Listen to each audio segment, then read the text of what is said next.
Pour certains, c'est un passage obligé pour bien attaquer la journée. Pour d'autres, en revanche, c'est le moment de détente incontournable pour bien la finir. Certains ne font qu'y passer, alors que d'autres, au contraire, y restent des heures, de longues heures. Certains vont s'y sentir à l'étroit, tandis que d'autres vont s'y épanouir. Bref, vous l'avez compris, en matière de salle de bain, chacun a sa propre vision. En revanche, il y a 2 points sur lesquels on est vraiment tous d'accord. 1. Il est extrêmement désagréable de pénétrer dans une salle de bain où il fait froid et humide. 2. Il est encore plus désagréable, quand on sort de la douche, de n'avoir qu'une serviette froide et humide à se coller sur la peau. Si on se résume, quelle que soit la taille de notre salle de bain, ce que l'on y fait, le temps qu'on y passe, ce que l'on veut, c'est s'y sentir bien. Seulement attention, tous les systèmes de chauffage ne sont pas en mesure de procurer ce type de bien-être et de confort. La perle rare n'est pas facile à dénicher. Avant de commencer les auditions, je vous propose, histoire de nous mettre dans le bain, de nous arrêter sur ce que l'on attend d'un radiateur spécialement conçu pour une salle de bain. Premièrement, c'est logique, chauffer la salle de bain. Alors on le répète assez souvent, pour maîtriser ses dépenses énergétiques, la température conseillée des pièces à vivre doit être de 19 degrés, quitte parfois à porter une petite laine. Seulement, un pull dans une salle de bain, surtout quand on sort de la douche, franchement... En fait, chauffer une salle de bain, ce n'est pas aussi simple que cela.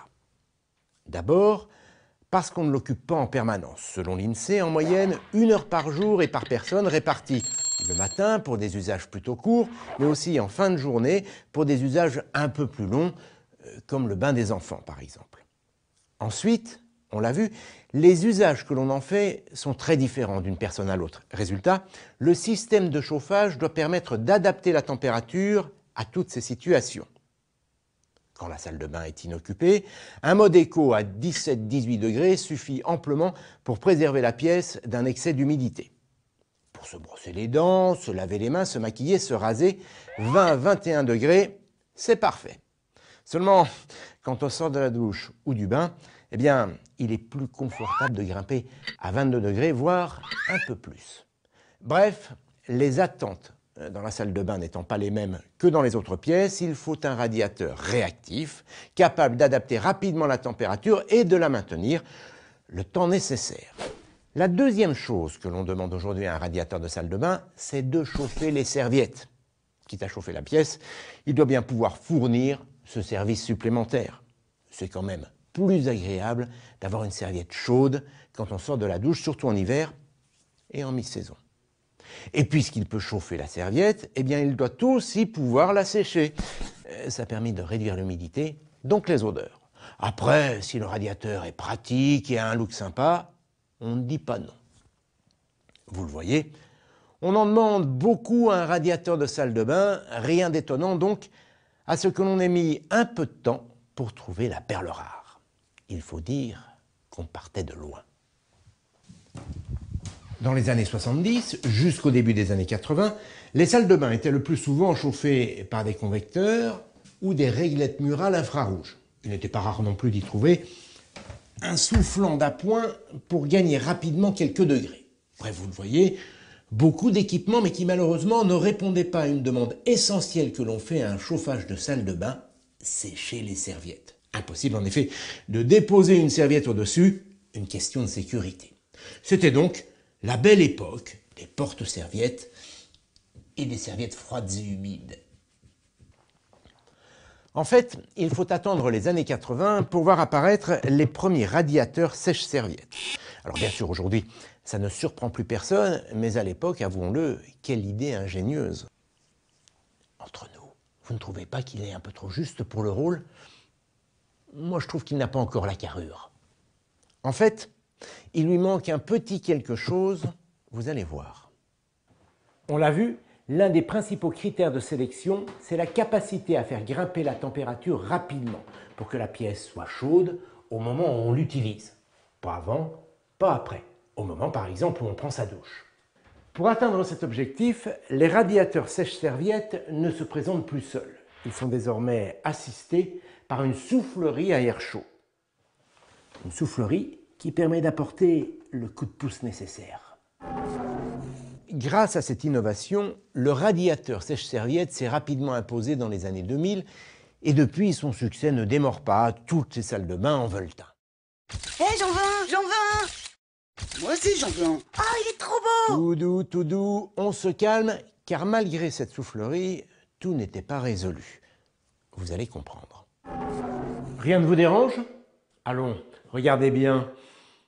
Vous avez déjà vu un radiateur sèche-serviette fonctionner dans ces conditions? Ça m'étonnerait. En général, c'est plutôt ça, voire ça, ou carrément ça. Sauf qu'en recouvrant un radiateur sèche-serviette de cette manière, on provoque inévitablement l'augmentation de la température de l'appareil jusqu'à dépasser le seuil de sécurité. Le système de sécurité va donc se déclencher, ce qui va provoquer une coupure thermique. Et alors, me direz-vous? Eh bien, le problème, c'est qu'il faut du temps, environ 50 minutes pour que le système de sécurité mécanique se réarme et que l'appareil recommence à chauffer. Sur ce graphique, on voit très bien que la température du cadre n'est pas constante. Du coup, le radiateur va avoir beaucoup de mal à assurer sa fonction première, chauffer la salle de bain.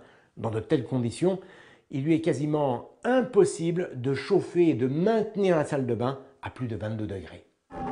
Avec ce type d'appareil, sujet aux coupures thermiques, il a donc fallu pendant des années choisir entre d'un côté les serviettes chaudes, de l'autre la température de confort. Alors je vous rassure, l'histoire ne s'est pas arrêtée là.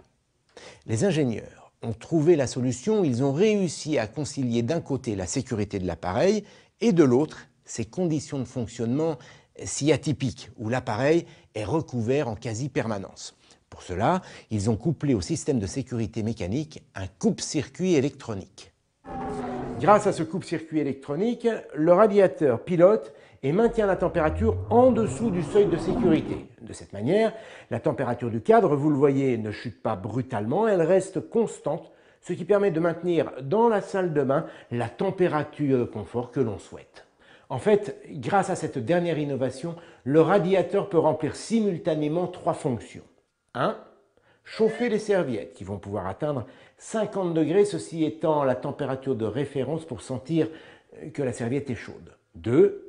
Sécher les serviettes en moins de 2 heures, ce qui permet de lutter efficacement contre l'humidité. Et en même temps, le radiateur va pouvoir chauffer la pièce dont la température pourra facilement atteindre 22 degrés ou plus si on le souhaite. Autrement dit, du 3 en 1. Reste une dernière chose pour disposer d'un radiateur parfaitement conçu pour la salle de bain. Pouvoir le programmer en fonction de l'utilisation que l'on en fait. Eh bien, c'est désormais possible avec la technologie embarquée, ou plutôt déportée. Grâce à de nouvelles fonctions automatiques, le radiateur de salle de bain s'occupe de tout. Il anticipe en chauffant la salle de bain et les serviettes avant la douche, les sèche rapidement quand on quitte la pièce et reprend ensuite son cycle normal. Sans compter que la programmation intégrée et son mode éco permettent d'économiser jusqu'à 25% d'énergie par rapport à un chauffage électrique classique. Alors il n'y a pas que la technologie des radiateurs qui a évolué, le look a aussi beaucoup changé. On connaît les radiateurs à tube. Les derniers sont maintenant équipés de lames larges, ce qui augmente la surface de contact avec les serviettes. Et puis il y a aussi ce côté galbé. Ce n'est pas que pour le design, ça facilite aussi beaucoup la pose des serviettes. Quoique, côté pratique, il y a beaucoup mieux. Des lames ouvertes sur le côté et qui pivotent. Pas mal, hein? Et regardez, ça demande encore moins d'efforts. Autrement dit, vous l'avez compris, les salles de bain ont trouvé le radiateur qu'elles cherchaient, un radiateur qui chauffe et qui sèche les serviettes, qui chauffe la pièce et qui en plus a plutôt de la gueule. Franchement, ce serait dommage de ne pas en profiter.